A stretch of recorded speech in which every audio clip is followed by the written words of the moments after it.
오늘 우리 용사들이 110명 왔죠? 몇 명 왔나요, 지금?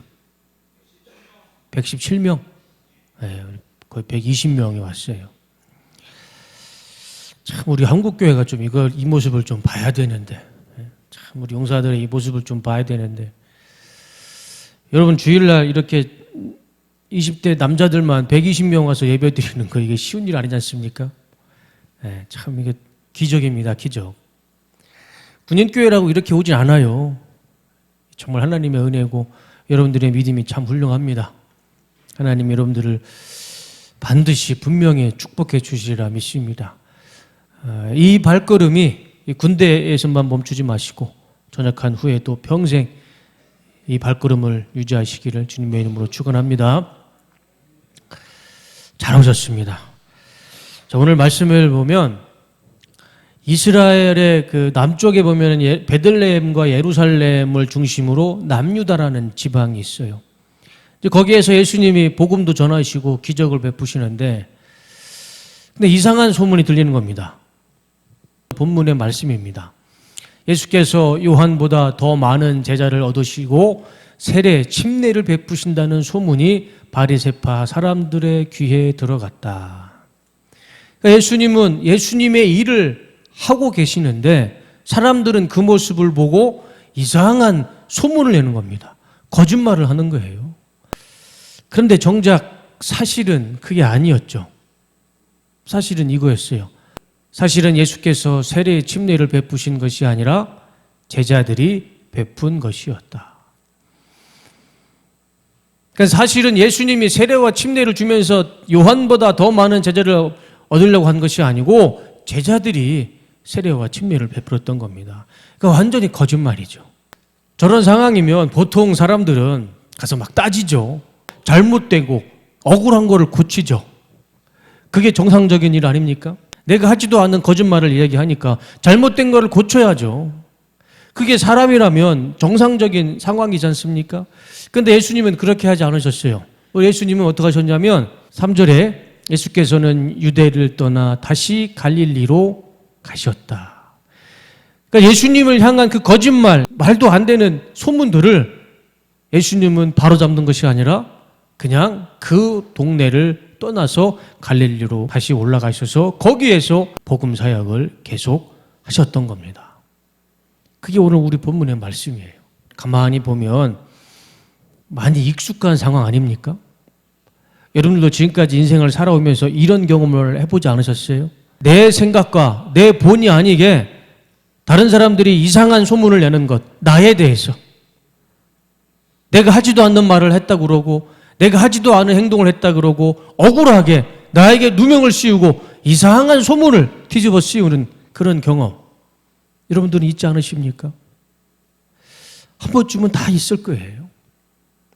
그 경험을 오늘 본문에 보니까 예수님도 똑같이 하셨던 겁니다. 특히 교회를 다니는 성도라면 내가 교회에 다니는 것에 대해서 많은 오해와 억울하게 말을 들을 때가 왕왕 있을 거라 생각을 합니다. 예수님도 이런 상황을 경험했는데 우리는 더하면 더하지 덜하지는 않을 겁니다. 예를 들자면 이런 거죠. 제가 98년도에 일병으로 군생활을 하고 있었습니다. 98년이면 뭐 까마득하니 옛날 얘기죠.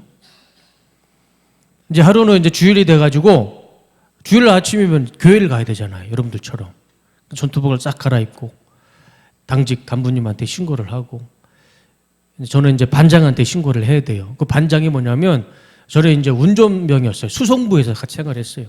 제가 군생활했던 것은 이제 연대였어요. 연대에 있는 운전병들이 다 모여서 살았어요. 그래서 찝차반, 통차반, 육공반, 정비반 그렇게 반을 4개로 나눴어요. 그래서 저는 이제 찝차반이었어요. 그 찝차반 최고 선임한테 이제 신고를 하고 교회를 가야 돼요. 그래서 담당 이제 간부님한테 신고를 하고 그 반장 선임한테 신고를 하는데 갑자기 저한테 막 화를 내는 겁니다. 막 소리를 지르면서 욕을 하면서 막 화를 내는 겁니다. 그 사열대 앞에서. 저는 그 그 옆에 이제 의무대가 있어가지고 의무대 아저씨하고 같이 교회를 가요. 그러니까 같은 소속도 아닌 다른 타부대 의무대 소속 아저씨들하고 같이 가야 되는데 제가 막 혼나니까 의무대 아저씨도 못 가고 저를 구경하고 있는 거예요. 제가 혼나는 거를. 이거 얼마나 창피합니까? 자존심 상하고.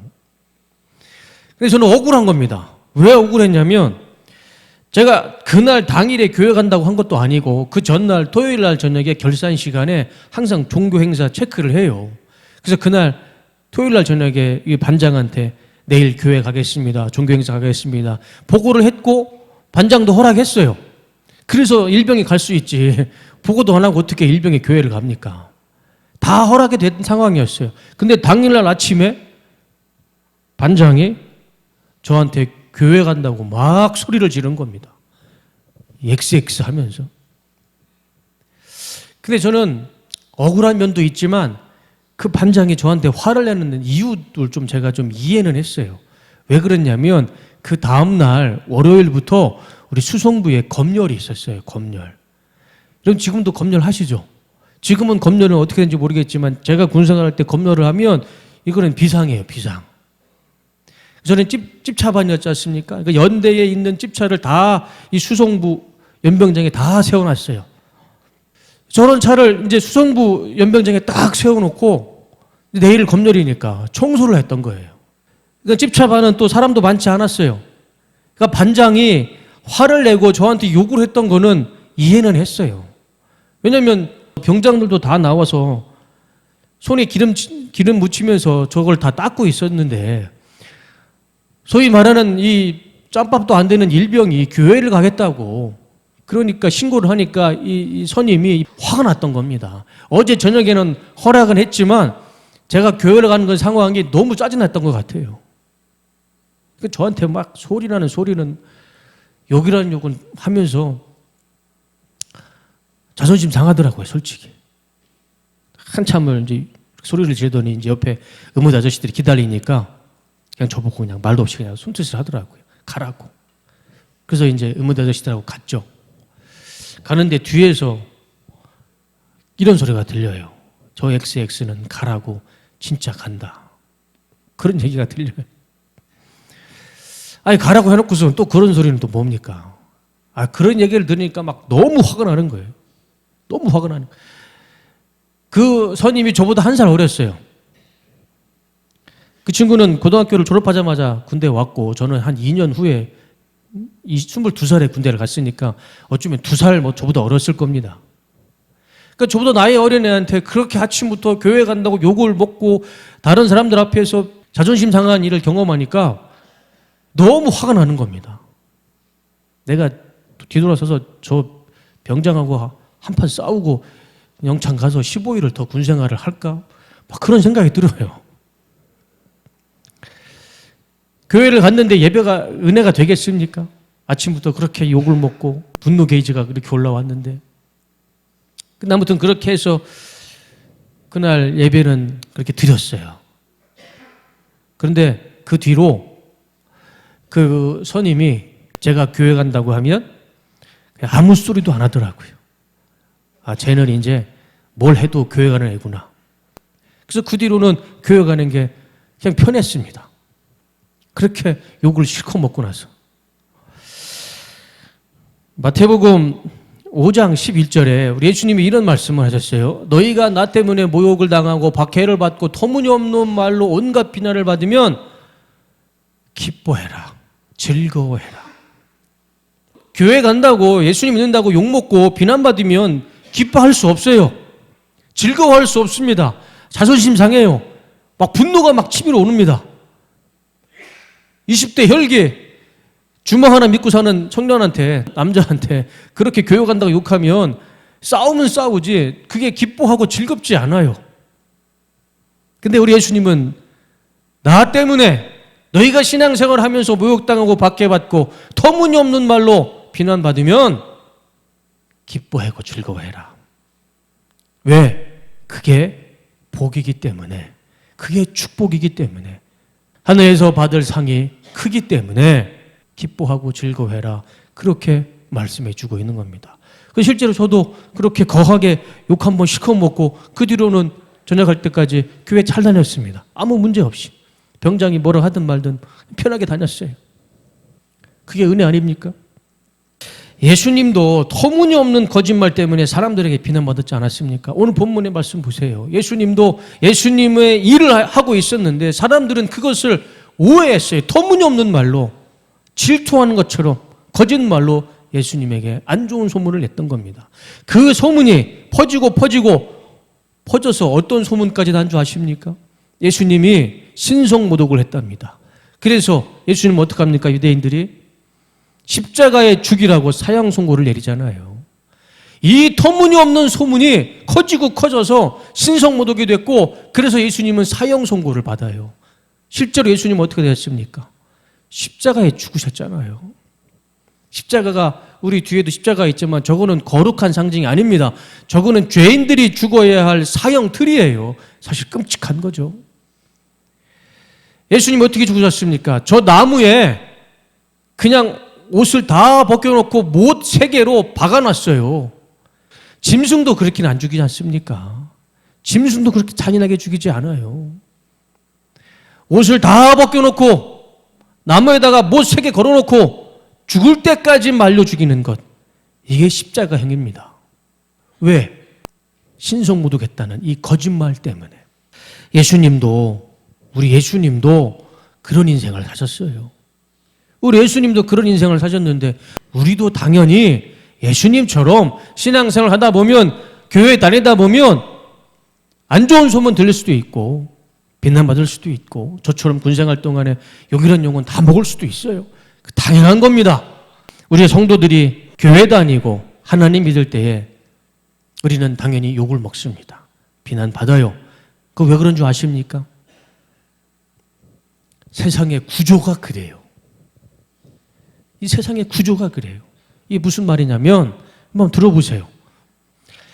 하나님이 천지를 창조하셨습니다. 창조하신 다음에 아담과 하와를 만드셨죠. 그리고 그들을 어디에다가 살게 하셨습니까? 에덴 동산이죠. 그러면 에덴 동산에는 하나님의 거룩함, 순수함, 죄가 없죠. 에덴 동산에는 죄가 없어요. 거짓이 없습니다. 그냥 하나님의 영광, 거룩, 순결함, 순수함만 있었던 곳이 에덴 동산이었습니다. 거기에는 질병도 없고 죽음도 없어요. 그냥 영원한 하나님의 사랑, 하나님의 은혜만, 영광만 있는 곳이 에덴 동산이었습니다. 그런데 여러분 잘 생각해 보세요. 그런 에덴 동산에 누가 있었습니까? 누가 살았습니까? 아담과 하와 말고 뱀, 사탄. 그 에덴 동산 속에 사탄도 살았어요. 뱀도 살았어요. 그래서 그 뱀이, 그 사탄이 하와를 유혹하지 않습니까? 거짓된 소문으로, 거짓된 말로, 거짓말로 하와를 유혹하잖아요. 하나님이 저 선악과를 먹으려면 너희가 정녕 죽을 거라고 했느냐? 그렇지 않다. 너희는 죽지 않을 것이다. 아예 하나님 앞에서 대놓고 거짓말을 하잖아요. 하와한테. 그 하와는 그 거짓말에 넘어가죠. 그리고 그 거짓말을 그대로 아담에게 줍니다. 그러니까 이 두 사람이 이 사탄의 유혹에, 이 거짓말에 그대로 넘어가지 않습니까? 에덴 동산에서도, 하나님의 영광만 있었던 이 에덴 동산에서도 그런 일이 있었어요. 그래서 아담과 하와가 쫓겨났죠. 쫓겨나서 어떤 일상을 했습니까? 고생하지 않아도 될 노동을 하고 출산의 고통을 느끼고 경험하지 않아도 될 죽음을 경험하지 않습니까? 그래서 그 고통과 그 모든 죄의 결과가, 그 죽음의 역사가 우리에게까지, 저와 여러분들께까지 지금 역사가 지금 그대로 내려오는 건 아닙니까? 하나님의 역사에는 반드시 따라오는 게 있습니다. 그게 뭔지 아세요? 그게 사탄의 역사입니다. 사탄의 역사가, 하나님의 역사에는 사탄의 역사와 공존합니다. 에덴 동산에서 하나님의 영광과 사탄이 공존했던 것처럼 하나님의 은혜에는 꼭 따라오는 게 사탄의 유혹, 사탄의 시험이 있어요. 예수님도 세례 침례받으시고 유다 광야에서 40일을 금식하시면서 사탄이 어떻게 합니까? 예수님을 시험합니다. 예수님도, 하나님의 아들이신 그 창조주의 예수님도 사탄에게 시험을 받아요. 40일을 금식하면 얼마나 사람이 영성으로, 이 믿음으로 훌륭해지겠습니까? 그 하나님의 영광이, 은혜가 가득한 그 상황에 사탄이 시험을 해요. 하나님의 은혜가 많은 곳에 사탄의 역사도 동일하게 있더라는 겁니다. 빛이 있으면 어둠이 있고, 선이 있으면 악이 있는 것이고, 의가 있으면 죄가 있는 것입니다. 우리가 사는 이 땅, 우리가 사는 인생 가운데는 하나님과 사탄, 빛과 어둠, 죄와 의가 공존하며 살아가는 것입니다. 선과 악, 기쁨과 슬픔, 건강과 질병, 생명과 죽음이 항상 우리 눈앞에, 우리 발 앞에 공존하는 것이 우리 인생입니다. 그거 부정할 사람이 있습니까? 우리가 왜 예수님 믿으면서 비난받는 것이 당연하다고요? 공존하니까. 하나님의 은혜와 사탄의 역사는 공존합니다. 하나님과 사탄이 공존하고 선과 악이 공존하는 우리 인생, 우리 이 신앙생활 가운데 우리는 어떻게 신앙생활하는 것이 바른 신앙생활일까요? 그걸 예수님이 행동으로 보여주십니다. 그게 3절이에요. 예수께서는 유대를 떠나 다시 갈릴리로 가셨다. 예수님은 자신을 향한, 본인을 향한 거짓말, 거짓 소물, 비난 전혀 개의치 않으셨어요. 그거를 바로잡으려고 하지도 않았어요. 너희들은 비난을 해라. 나는 내 길을 가겠다. 성경에 보시면 죄를 대하는, 어떤 죄에 대한 이 성도의 대처 방법을, 처세수를 말씀해 주십니다. 여러분 잘 들어보세요. 내 앞에, 내 인생 가운데 죄가 있어요. 그 죄를 여러분들은 어떻게 해야 되는지 성경은 정확한 답을 보여주십니다. 이대로 살아가시기 바랍니다. 고린도전서 6장 18절, 음행을 피하라. 사람이 범하는 죄마다 몸 밖에 있거니와 음행하는 자는 자기 몸의 죄를 범하느니라. 음란과 음행의 죄를 성경은 믿음으로 싸우라고 하지 않습니다. 뭐라고 말씀합니까? 피하는 거예요.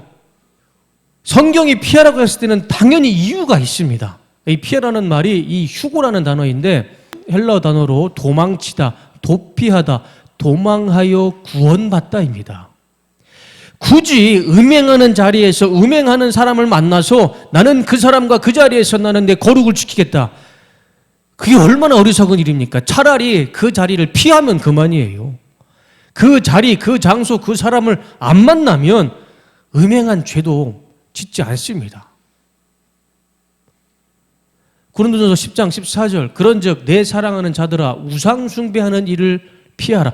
우상 숭배도요, 믿음으로 싸워서 이겨라 말씀하는 게 아니고 우상 숭배하는 일을 피하라 말씀하고 있어요. 굳이 우상 숭배 가는 자리에 가서 나는 믿음으로 하나님의 믿음을 지키겠다, 그럴 필요가 없다는 거예요.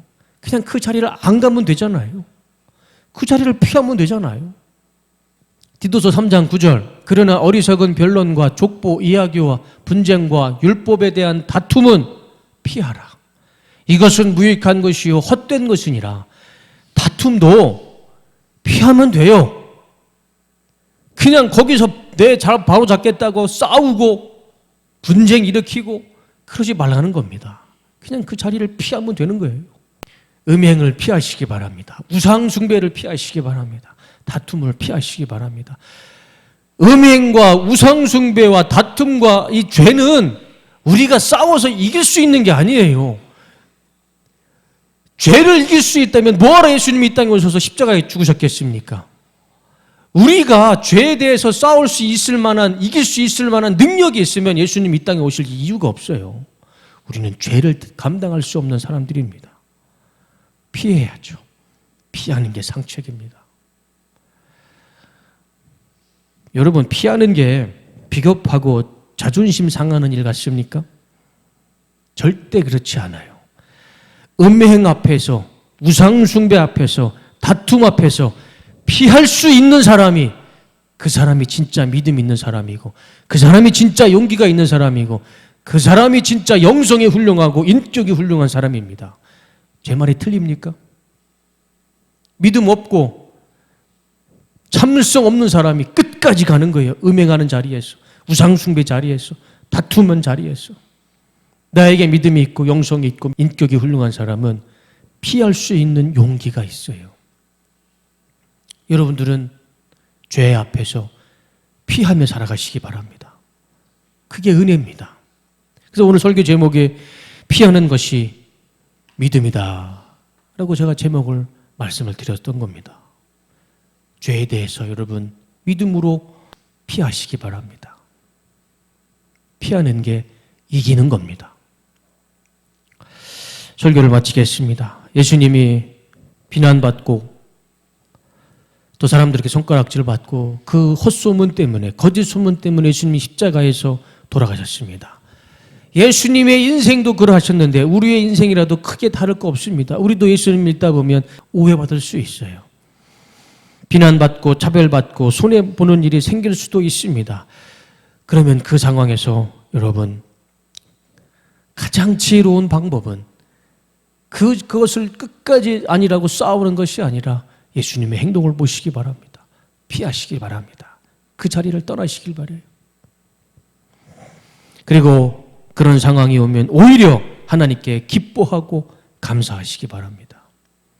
그것이 우리에게 하나님의 은혜가 되고 복이 될 줄로 믿습니다. 그리고 내가 신앙생활 하면서 하나님 믿으면서 억울한 누명을 씌우고 비난과 비판을 받으면 화가 나지 않습니까? 그렇다고 여러분들이 그 원수 같은 사람에게 원수를 갚지 마세요. 성경에 정확하게 말씀해 주십니다. 원수는 사람이 갚는 거 아닙니다. 우리가 갚는 거 아니에요. 원수는 누가 갚아주는 줄 아십니까? 하나님이 갚아주세요. 신명기 32장 35절 원수 갚는 것은 내가 하는 일이니 내가 갚는다. 원수들이 넘어질 때 곧 온다. 재난의 날이 가깝고 멸망할 때가 그들에게 곧 덮친다. 원수는 사람이 갚는 게 아닙니다. 사람이 갚아봐야 별로 원수 갚는 것도 아니야. 확실한 원수는 하나님이 원수 갚게 하시는 겁니다. 시편에 다윗이 항상 기도하는 게 뭡니까? 하나님, 저 원수 좀 갚아주십시오. 저 원수의 뼈를 꺾어주십시오. 그게 시편의 내용이에요. 다윗이 힘이 없었습니까? 다윗은 왕이었어요. 왕이었음에도 불구하고 다윗은 자기 스스로 원수를 갚지 않았어요. 하나님 앞에 기도했습니다. 하나님이 원수를 갚아주셔야 그게 원수 갚는 거죠. 그럼 우리는 뭡니까? 우리는 어떻게 해야 됩니까? 그 원수를 예수님이 이렇게 말씀해 주세요. 로마서 12장 네 원수가 줄이거든 먹을 것을 주고 그가 목말라 하거든 마실 것을 주어라. 그렇게 하는 것은 네가 그의 머리 위에다가 숯불을 쌓는 셈이 될 것이다 하였습니다. 악에게 지지 말고 선으로 악을 이기십시오.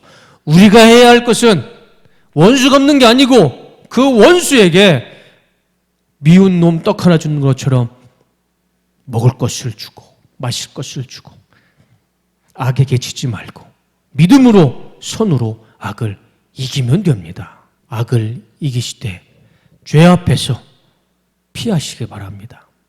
절대 그게 자존심 상하고 능력이 없어서 비겁한 행동이 절대 아닙니다. 우리 마지막으로 3절 말씀 한번 다 같이 한번 읽어봅시다. 자, 시작.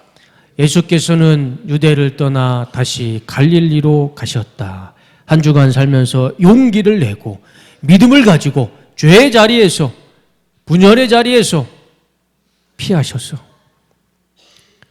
믿음의 행동, 믿음의 결단으로 한 주간 승리의 삶이 되시기를 주님의 이름으로 축원하고 축복합니다. 우리 시간 잠시 하나님 앞에 기도합시다.